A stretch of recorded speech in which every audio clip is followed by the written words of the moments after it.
The android invasion. This one's considered the weakest entry of season 13, which is possibly the most beloved of all of Classic Who seasons. And you know what? I can't help but agree that yes, the android invasion is the weakest of season 13. Although I don't think it's not bad. It's fairly basic for what it is. Or I think Robert Holmes really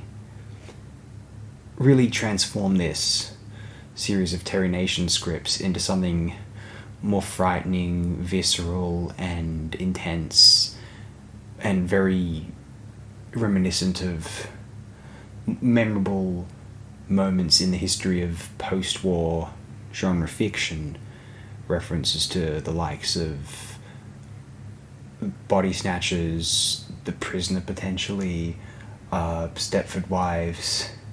Interesting, I think.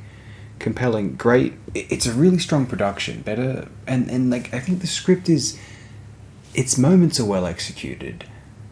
Particularly, the second episode is in particular quite good, with an infamously genius cliffhanger. I think very spooky, evoking that Robert Holmes quote, "I want to scare the little buggers to death." But it just seems basic in the grand scheme of things. And Terry Nation, really, he's not the greatest scriptwriter. Most of his scripts are just sort of samey, especially the Dalek serials are concerned. Genesis was boosted by Holmes editing it, I have no doubt about that. Day of the Daleks wasn't written by him.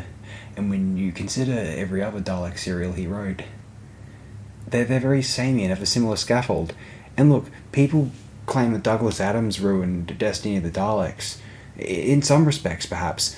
But how much did Adams really change? Like, it just comes across as another Nation script with some maybe out of place humor thrown on top of it, and Daleks acting like robots because Adams, I guess, just by working for the show, didn't know it enough.